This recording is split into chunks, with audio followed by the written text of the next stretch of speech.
Gentleman from California, Vice Chair Gomez is recognized for 5 minutes. Thank you, Madam Chair.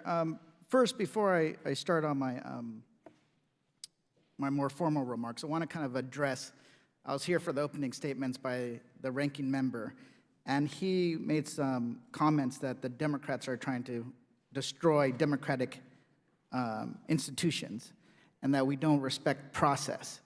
And this is coming from the same side of the aisle when it came to January 6th, that they didn't speak up. They didn't vote to impeach the former president. They haven't held them accountable. They didn't even want to put anybody on the January 6th commission. This is the same group of folks, right, that don't believe in the institution. They didn't believe in the peaceful transfer of power. Even one person on the other side of the aisle on this committee said it was a normal tourist visit. As my colleagues and I were laying on the floor on the gallery with cops above us with guns drawn, we were sitting there. But no, they don't want to call out that violence that almost overthrew our democracy in our country. They're okay with that. And they even wanted to provide a different set of electors, but they're okay with that. So I think it's very disingenuous when they say that we're the ones that don't respect our institutions. We respect our institutions, but we also recognize that our institutions and the individuals that are placed there have a responsibility to live up to the Constitution, not to their political party. They also make a claim that it's about life and freedom. Well, these are the same folks that, if you really kind of dig down, it's not about life or freedom, it's about control, right? Because if it was about life, they would take a look at a lot of their own states, right? What about their states? Well, if you really look at it, the maternal mortality rate is highest in what top 10 states? Louisiana, Georgia, Indiana, New Jersey, Arkansas, Alabama, Missouri, Texas, South Carolina, and Arizona. We have one blue state out of 10. But then when they get a chance to support life of mothers, they always vote no.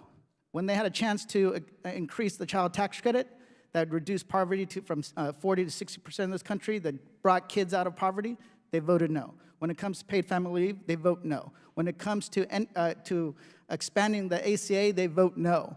And if you look at the same states that are pulling back on abortion rights and the right to privacy, that's what it's really about, the right to control your own body, are the same 12 states, roughly, that also refuse to expand the Affordable Care Act Medicaid. So it is for them, they're claiming it's about life. No, it's not about life. It's about controlling women, LGBTQ individuals.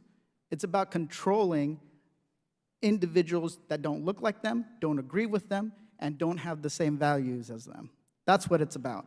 And when they say we are using fear to mobilize the public, it's not fear, it's a fact. Thomas said in future cases, the court should reconsider Griswold, Lawrence, or Burgerfeld, basically dealing with contraception, same-sex relationship, and same-sex marriage. If they get the majority in the House and the Senate, they will pass laws that will outlaw abortion rights throughout this country. No doubt about it. It's not fear, it's fact. And this is what we're dealing with. And the people that are most likely to suffer are Black, brown, indigenous, LGBTQ individuals, and undocumented individuals throughout the country.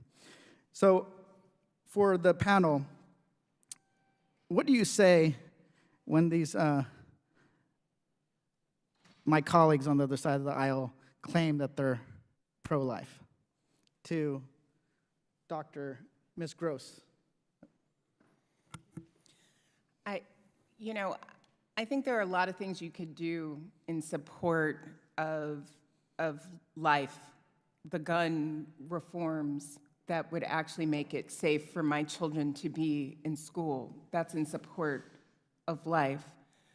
Paid leave, doing things to increase the maternal outcomes There's a long agenda. Many of it was in Build Back Better, which not many of the folks in this room, I don't think, supported. So there are a lot of things that would be in support of the well-being and security of all people in this country that don't seem to be the agenda.